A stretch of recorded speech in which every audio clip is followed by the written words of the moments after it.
Just tag Monica. I'm so excited to be hanging out with Monica today. Obviously, you guys have seen our reel from last week. Let me just see if I can get her in.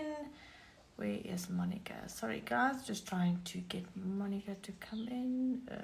You can see I haven't done a live in quite some time.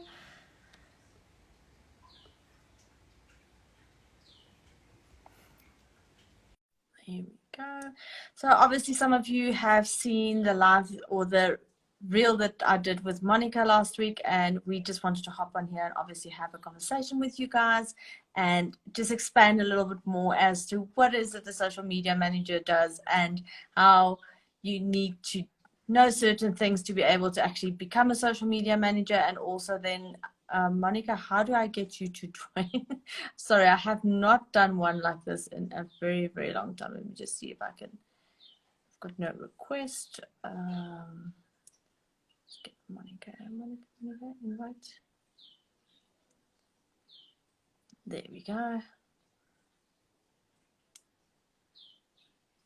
Let's just see. Where is Monica? Accept. No, it's not letting me accept Monica. Monica, it doesn't want me to talk to you. Unable to join.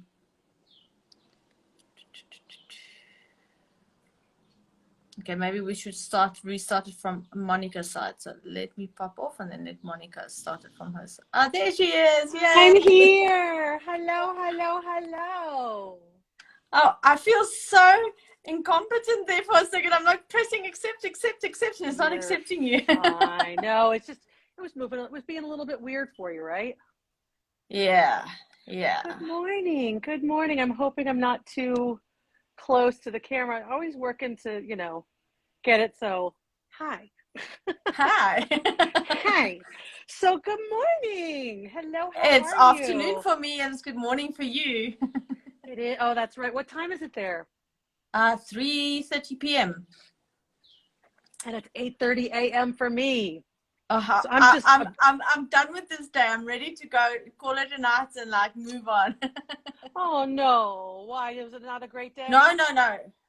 Oh, I've had such a much better week than last week, but yeah, that's a story for another day. So I was just telling them that we are obviously had such nice engagement on the reel that we did last week with what does a social media manager do. So we obviously just wanted to hop on a call or on a live and then chat with everyone and see what questions they have and obviously what we have experienced, because you've done it for how many years now? 5 years, eh? No. I've been a social media manager for over 10 years. Oh my god. Yeah. I'm old. So you're the OG. I am the OG. I mean, I was here before. When I first started, I was just doing Facebook and I was just doing Facebook and Instagram and Pinterest.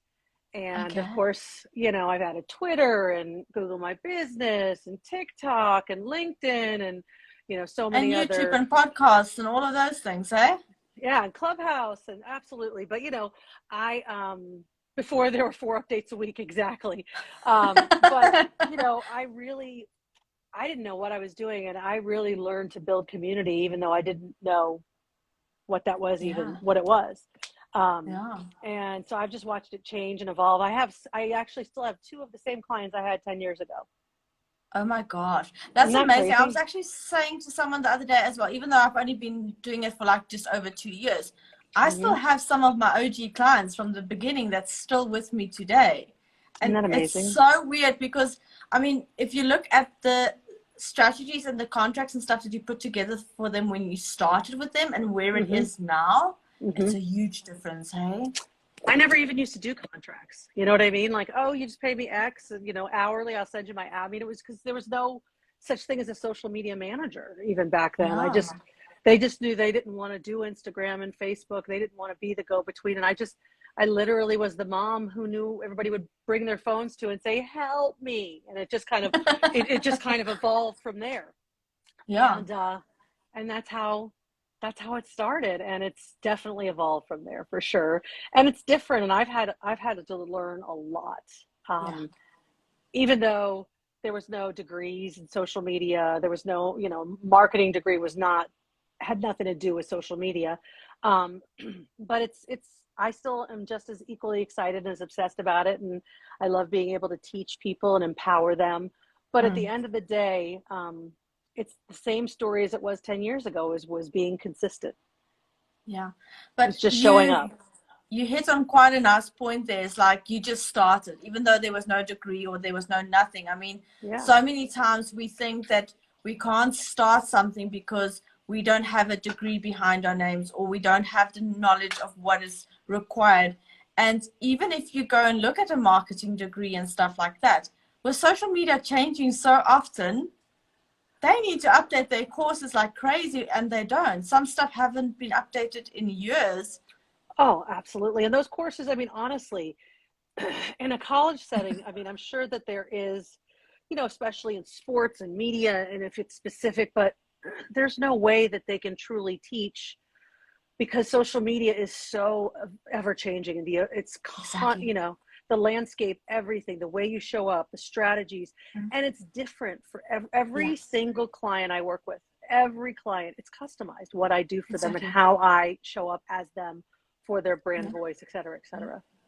Yeah, and that's not something that anyone can teach you. Sorry if they're trying to, but they can't teach you that, because I remember doing a marketing course before I started freelancing, because I thought that's what I needed. And they don't teach you about the business. They don't teach you about if there's any, like what happened to me when my Facebook was hacked and all of that. They don't teach you what to do in that situation. And sorry if you think you're going to get hold of Facebook customer support, because they don't exist. No. Oh, good luck trying to get a hold of Instagram. Good luck trying to get a hold of anybody, for like you were trying to get with Facebook last week. I mean, you got to, honestly, at the end of the day, and this goes for, I see posts from people about, their engagement is low, or, there's just so many things. If you do right, if you just put your blinders on of why you're here. So for people who are trying to do it and show up, I mean, there's nothing wrong with doing your own social media whatsoever. There's nothing wrong with it. But you just have to show up as you, and not, don't get lost in the sauce and distracted by the noise of, staying with this trend or doing that. It's just showing up, because a lot of times you will connect with the people you're supposed to help you evolve and show up on social properly. But, for me specifically, and I can think of so many people, our clients, we're not going to find our clients on social media. What happens is we interact with our peers most of the time.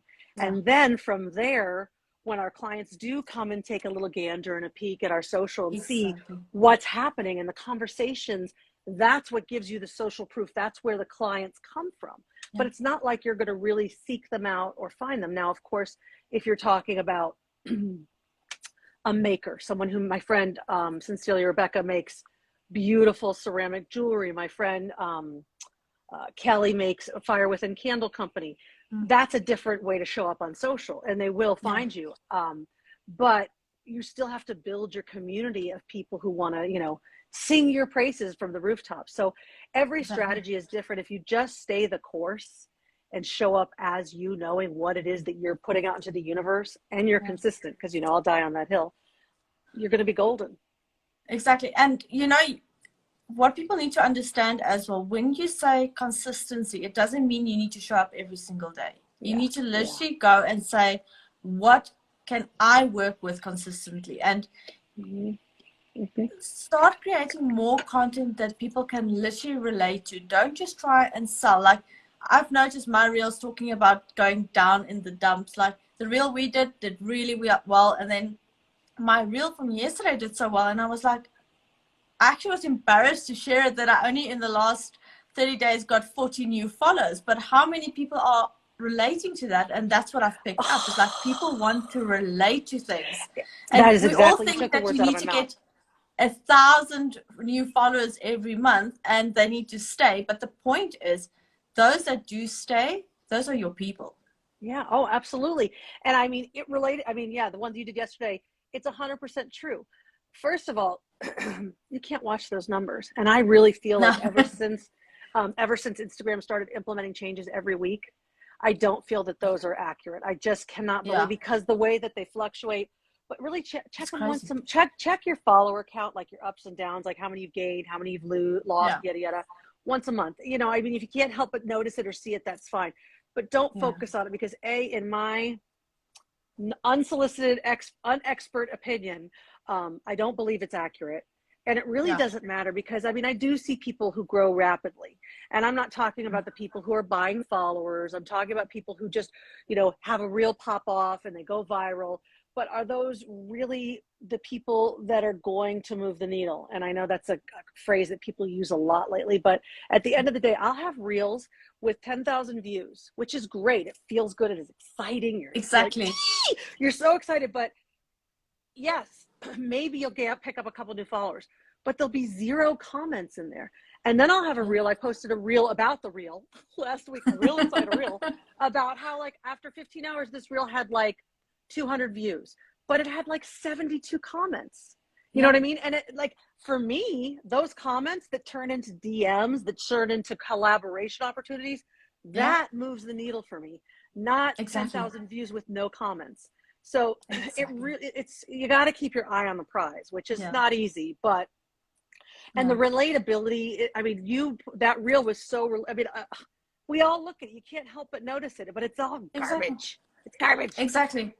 It doesn't pay the bills at the end of the day, does it? Hey, unless it did, then I would worry about it. But you know, it happens. I mean, 2 years ago, I removed 3,500 of my own followers because they were no longer my ideal client. And you know, sometimes people will look, or a client will look at your followers and say, "Oh, you don't have the number of followers. How can you help me if you can't help yourself?"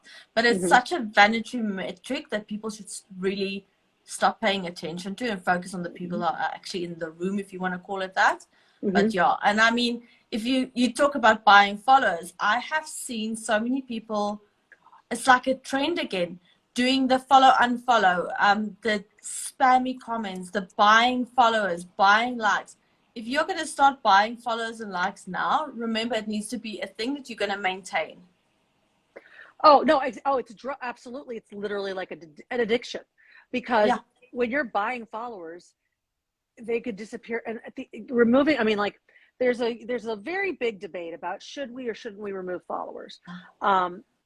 Doing it, you just have to be strategic, because when you do that and you remove the followers that aren't in your demographic, they're not in your niche, they're not going to engage, you are literally freeing up the space. You're removing a fog, so the people that are in your community, that are in your audience, will be able to see it. When you have a bunch of followers that are just a bunch of BS and a bunch of fog, they block and they keep you, it permits you from being able to not be seen by the people who need to see you. So it's really, really crucial. And so many people just want that vanity metric. They want the glamour numbers. And it is literally something that if you're not going to deal with it now, at the end, 2 years from now, you're going to be cursing yourself, and you're going to have to just go start a new Instagram, because it's just not, it's a big old mess. And none of your metrics is when you're finally like rolling up your sleeves and ready to do the thing, and you're engaging and you're posting consistently and you're providing value and you're posting, you're doing all the things, and you're not seeing none of your metrics are going to make sense because of those 2,000 followers that you bought. Yeah. You're not and I actually realized it back in the day when I realized that my followers are not my ideal clients. And I was like, okay, now I need to make a choice, because it doesn't matter how much work I'm putting in, I'm not seeing anything. And yes, it doesn't change like that. Don't think that because you've removed it, it's going to change like that. You're going to have to graft, and you're going to have to find exactly what it is that your ideal clients want to see on social media, because otherwise, forget it. You're going to have them coming on and just leaving again. And I got to tell you, at the end of the day, thank you for sharing such amazing information. Aww. You're welcome. I have to say that at the end of the day, if I were to step into an account, I was talking to my friend Michelle Lang last week about this, or 2 weeks ago we were live. She just took on a new client that bought a bunch of followers, and she's like, because you can only remove 200 followers a day. There's all I was on that live. Yes, it was a great live, and I have to tell you that I would start over. I would start over completely, because for me and for you, we are social media managers. And depending on what type of businesses, like when I first started out, I worked with small to mid-sized businesses. I worked with personal brands. And I really don't do that as much anymore. I do more larger size businesses, more national companies, multiple locations, yada, yada. Do I think that I'm going to find my next big client with 5 locations through my Instagram posting? No, I don't. But everything that we provide on social, that you and I provide, whether or not this is how we really are going to find clients, everything we provide is only creating a really phenomenal foundation for if and when, let's say you and I wanted to launch a product, like a small ticket item, kind of evergreen, checklisty, kind of $39, $59 evergreen product. The things that we provide on social media create a really great foundation, social proof and brand authority, that we can launch those type of things. Exactly. So even though all of these posts may not be appealing to the person who's going to pay us X amount of dollars a month to create, to batch, to journal, to schedule, to engage, all of the things, it all contributes. And if you have a bunch of bots and a bunch of baloney pony people in your audience, there's no point, because it's going to be crickets. You know, I mean, there's going to be no one in your comment section. You're not going to be able to do right by this client. Like I would start from scratch, because I can't do the magic. I can't do what I do when there is just, you're sitting in I think of it as sitting in a big auditorium where you could sit 50,000 people, and there's 50,000 people in the audience. And every time you perform or say anything, you hear nothing. I would much rather be in a coffee house where I can make eye contact and engage and hear the chuckles and have the conversation in the back and forth with 250 people. Exactly. And you want the same thing for your brands that you represent, for the people you work for. Exactly. I'm not sure where I saw it, but there was someone that took over another client's social media accounts from a previous social media manager. And the previous social media manager used to buy likes and comments for the account. And you know, you want to keep the client happy, but you also need to be realistic and say to the client that this is what we can do, because the client was not aware about the likes and the follows. And whatever anyone says, those likes and follows that you bought, there is no way that it's organic. There is no way that in the first couple of seconds of posting a piece of content that you'll get 100 likes. It is not organic. Unless you have millions of followers, because then, it makes sense. But no, and the thing is that when you take over a client like that, you have to have a come to Jesus. You have to have a conversation about what reality looks like, because what they were given, whether or not they were given metric reports, whether or not they had any kind of findings, you have to, like, if I were to take on that client, or you have to talk to them about expectations, because that was all smoke and mirrors. That wasn't realistic. And the bottom line is that if they're a service, whatever you're doing for that, whatever their business is their phone ringing off the hook? Are they making sales on the website? Are they seeing views on their Google Analytics from their Instagram or from any piece of social media straight to their website? That's the stuff that, because it's hard for people to see, touch, taste, smell, and feel the impact of social media, even though everybody's got to have it. You have to have it. I have so many clients that have come to me and say, well, I have to have it. Like, no, you don't. Please, let's not start with that energy. That's not where we're going to start. But, you have to have a realistic conversation, because I've had clients who are like, well, I didn't, the phone didn't ring, or I didn't this, or we would run an ad, that is not my zone of genius. I hire ad managers. I do not do the ads, but why is it, but I will go ahead and I will work with them and work as project manager, whatever. We're running an ad, we're spending, $50 a day, and then that's when you really realize, oh, this client doesn't see the value. They don't understand, because if they're treating a social media manager like they're responsible for sales, they don't get it. That's the next thing I wanted to talk about, is the fact that a business will hire a social media manager thinking now all their marketing dreams will come true. And the social media manager is literally just a small portion of the entire marketing pie. So when I start talking strategy, about, what is your marketing plan for the year, and I get crickets, then I'm like, okay, I cannot be the one doing. That's what you're no. for. They think they're going to pay you $800 a month or $1,000 a month or whatever, whatever the rates are, Yeah. because all social media is charged differently. Exactly. And, just bye. And they're just going to regurge, you take the power. And then, And then here you're we like, go, oh, here's your money. exactly. And I mean, like, I can't tell you. And I mean, some of it is just because they don't know. They don't mean to disrespect you, but they don't know. Exactly. Because you'll talk to them about an ad budget. They're like, oh, that's not included. Oh, and you got to pay the ad manager. Oh, that's not, they think that they pay you X amount of dollars and you're going to do it all. No. You have, and I've gotten to the point, and it took me 10 years. I mean, it took me, I want to say 10 years, but in the last 4 or 5 years, I've gotten very intentional. Yeah. Hey, Day, a friend of mine just dropped into the live. I haven't seen her in forever. Mwah. You see my lipstick? Everybody always compliments my lipstick. My friend, I love your lipstick. And I always wear the same color. I get it from my friend Day. I have to give her props. And I send people to her all the time. She gives it's like I was pink looking around. Do I have anything bright to put onto my lips? Because I know your lips are always like really bright. I only wear this color. I mean, my friend Day, Gorgeous. She choked me up, and I wear it, and I put some gloss on it a couple times a day. It's called Lip Sense, but I mean, it's my friend Jack told me probably a year ago, we did a Zoom, and I had never met her. So I got all gussied up, and she's like, don't ever wear another lipstick color again. Now, my friend Jack has a website called Cool Life, Kuel, and she is a badass. And if you've ever heard her or seen her, when Jack speaks, people listen. And she said to me, don't ever wear it. And I'm like, okay, queen. It was like listening to Oprah or Beyonce, like, okay, queen. So since this was a year ago, and so I never wear another color unless I just do gloss. And it's become a signature. I've bought like 10 tubes from Day. I probably need to get more. I want to hoard it in case it gets discontinued. But it became my signature, just like you and your wigs. You know what I mean? Like, it just has become your thing. And yes, it's bold.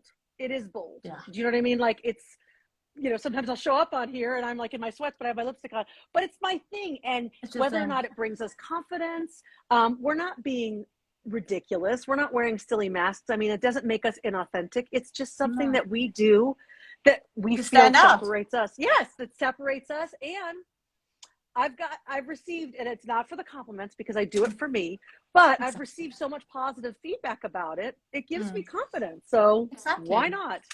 I did not mean to digress here. Someone said, Small Step Social said, it's really hard for clients to see the value. Often, you're right. I know they think they have paid money and they don't see returns money right away. Oh my gosh, so much yes. And what I was going to say on that before I went on my ADHD tangent, sorry for that. Hey, Sarah Kramer. Oh, so many people are, guys, please go look at who's in the live. There's so many incredible people in this live. So many amazing that people you should see. That all follow each other. It's easier on Clubhouse because, you don't leave the live to go follow them. But just saying, oh my gosh, this lady, the video boss is really, go watch her reels. Oh my gosh, queen. I will go check her out. Queenness. Anyways, I'm going to try to focus.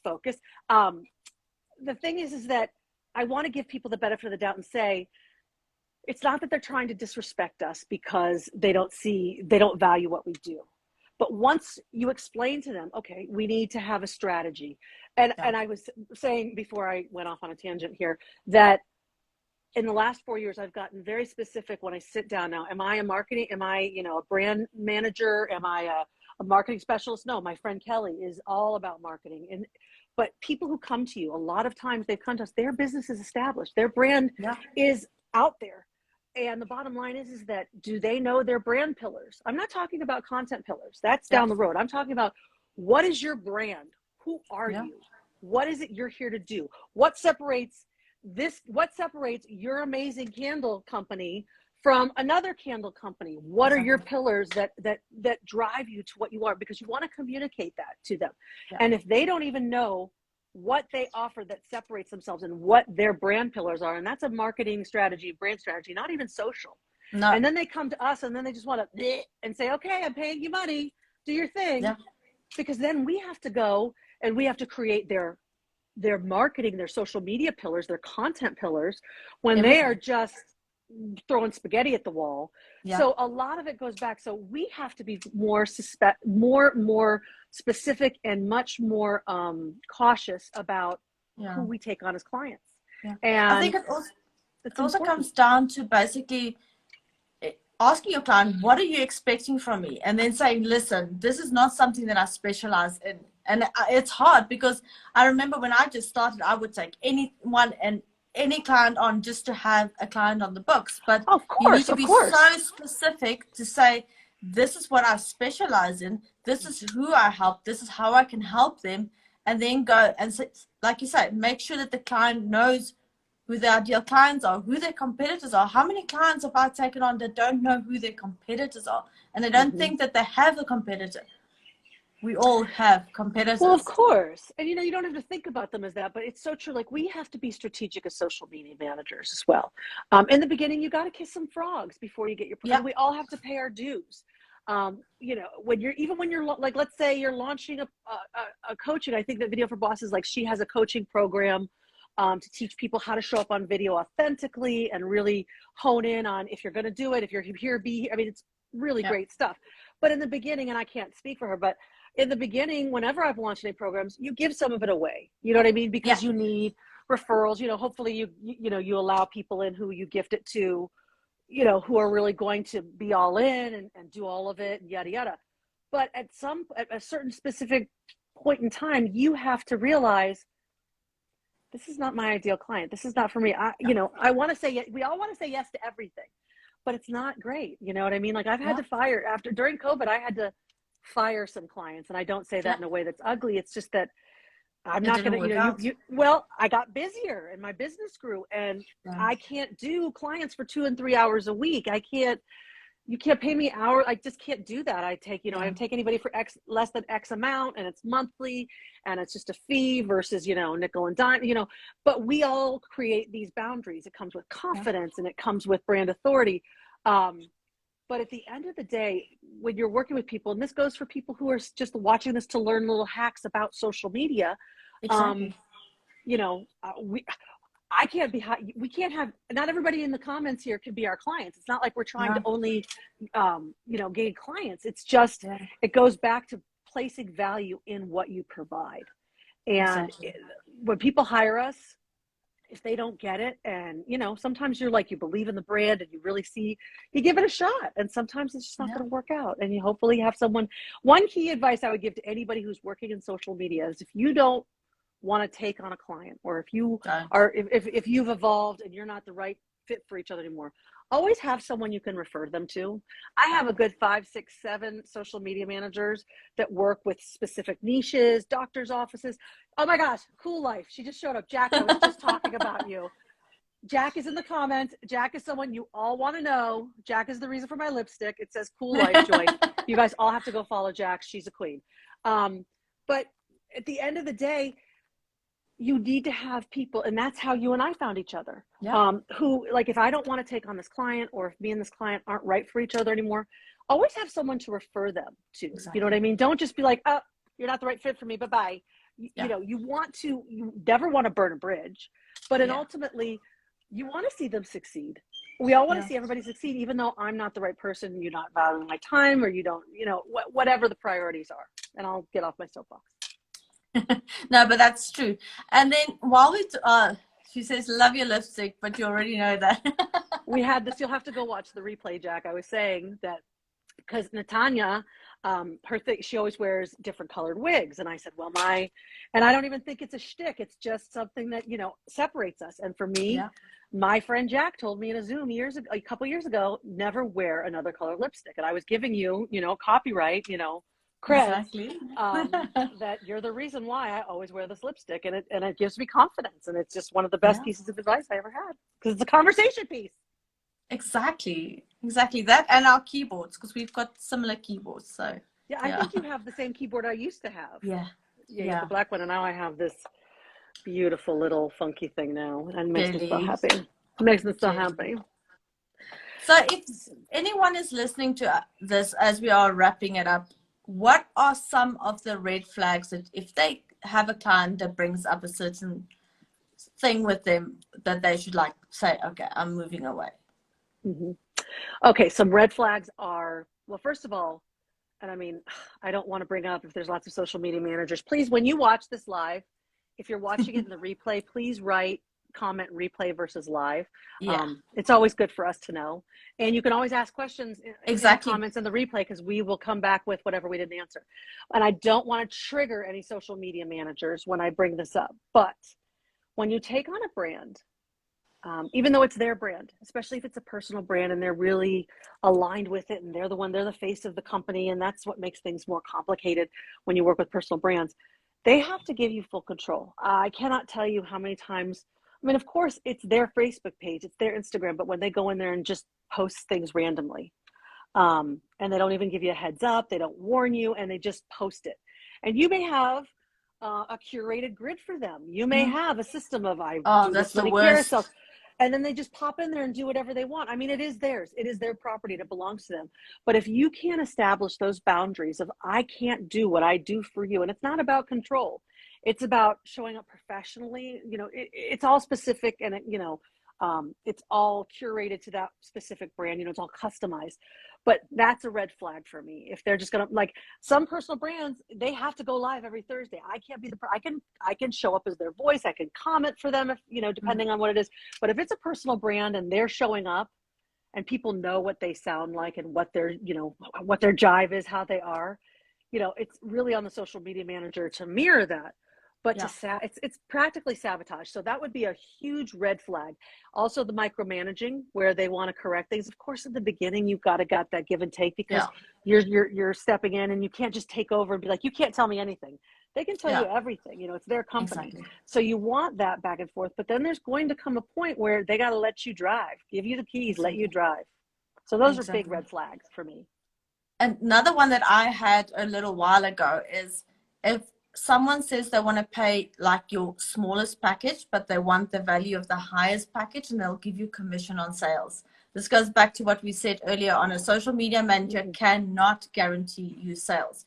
So you're going to end up working for that client more than you are going to put into any of your other clients. You're going to work harder on their business than in your own business. And that should be a red flag. There's no such thing as doing the work for, especially a startup business, and think you're going to earn commission and make big bucks. It's not going to happen. And it's hard. And I'm never going to discourage someone to not work with a small business. I mean, we're small businesses. Exactly. But the problem as a social media managers, our time is money, and we can only work for X amount of, you can only do so, unless you build a team and you have a firm, and that's a whole other thing. But I love and support small businesses. I mean, I could literally go around my desk at my person and name 17 different small businesses that I'm wearing or have in my, I am a huge small business cheerleader. Working for small businesses as a social media manager is not easy, because small businesses have a very tight budget. And if they can only spend $500 on a social media manager, and then they want more value, they want more of your time, they want your expertise, so they can spend their time and energy doing what makes them money. But the problem is that, and then you get into that whole commission thing, they can't, at the end of the day, they're not even going to be able to afford that commission that they paid you. Like, it is such a slippery slope. And unless you own a piece of it, where you're really like a partial owner or percentage, I would discourage it, because, we all have to eat. And there's other ways you can support that small business. But I'm not saying as a social media manager not to work for small businesses, but you have to have very specific and clear expectations and boundaries and establish I mean, it's huge. Bye, Jack. So absolutely. I mean, those are things. I mean, I'm not dogging the small business. Anybody who knows me knows that, but it's really hard to be a social media manager for a small business. It is. It's very challenging, and they're so passionate and invested, and so are we. But sometimes when they're too close to it, they can't see the bigger picture, and they're not working on their business because they're working in their business so much. And we really need to be hired by people who want to work on their business, and you can't be working on it if you are up to your elbows in it. Period. And then the last one for me is when you care more about their business than they do. Yeah, absolutely. Well, and they won't see it that way. And it's not to dog on anybody, but the thing is that, again, that's also about perspective, not being able to take that big step back. We care more because we know what's going to happen a month from now, 2 months from now. And that's not even including and forecasting for updates and changes and algorithms and blah, blah, blah, blah, all the other things that are going to come our way, all the curveballs. Exactly. So we do want more, and they just want that instant gratification. They just want to see that, oh, it had this many views, this many likes, I got this many calls, this many inquiries, this many emails, or whatever. So, you do feel like you care more because you are able to have a better perspective. And again, I think it's just that level of being too dug into it. Yeah. So we are planning another reel soon. Yay. Yes, absolutely. I think we're going to do one like I did with Joseph. I think Yes. Amy, like we did with Joseph. I think that'll be fun. Yeah. We just have to come up with some new isms, and maybe we'll do something like a red flag instead, or we'll figure something fun out. But that one turned out really well. I love watching it. Yeah, it's really so much fun, and it's so different from what everyone else is doing. So it could be really, really fun. So I think everyone must just keep their eyes out for that one. Monica, I'm not going to keep any more of your time. Thank you so much for joining me today. It has been an absolute pleasure to talking to you. I know you too, my friend. You love all things social media, and if there's anyone in my community that wants to know more about Monica, please go follow her. She's absolutely fabulous. I don't know how she schedules everything in her day, because she does Clubhouse and lives and runs a business, and she still does self-care as well, because I see she goes to the gym quite a bit. So I go to the gym every morning. My friend Haley, I am Haley Foster, helped me with my calendar blocking. And I've become really, really good about calendar blocking and color coding. And then the other thing is, my friend Monica Allen created the Become Your Own Boss planner. And this planner, and I was never great about it. I always just use my phone and Calendly and iCal. But yes, I'm a pen to paper person. I like to journal things like that. But this planner has been so helpful for me to be able to show up in all the places and spaces. And I love being able to do it. And sometimes I don't ghost, but I take off a couple days here and there. I try. It doesn't show. Well, thank you. I mean, like, I love to be present, but I also, I have 4 children. 2 play college football. I'm leaving actually Thursday morning to go watch them play their first game. And then I just took my daughter to college, and I have an 8th grader who's very active. So, but I have a great partner. So that helps out as well. It does. It does. But support team helps. Words. Oh, absolutely. Absolutely. And my community, it's, I just posted a reel yesterday about, surrounding yourself with people that lift you up. And, even though you are so far away from me in South Africa and I'm here, we've supported each other through, I'll try this, I'll try that. And the DMs, like, who you surround yourself with is such a crucial and huge part. Not only is it a reflection of you, but it helps you push through and be able to accomplish more. I mean, time management is just, it's hard. Trust me. It may look good. I'm glad it looks so good to you, because it's a hot mess over here. We won't tell. I won't say anything if you don't say anything. We'll keep it our secret. I'll be honest. Yeah. I'll be honest. Yeah. Well, let's, everybody, please let us know if you watch this in the replay versus if you are watching it live. Hokey scoop. Hey, guys. And if you've got any questions that we might be able to answer, shoot it in the comments and we'll get back to you. Absolutely. Be sure to follow Natanya. Her reels are so great. And she is such in her hands, up to her elbows in social media, working for everybody, doing the damn thing. Aww. So thank you so much. Oh, absolutely. I wouldn't be here if I didn't think that of you. I think you're awesome. And it's a mutual admiration society here. But please feel free to DM me, and I can speak for Natanya. We're always available to answer questions. And thank you so much for being here. And we'll see you later. Bye, guys. Thank you, Monica. Thank you, sister. Bye, everybody. Bye.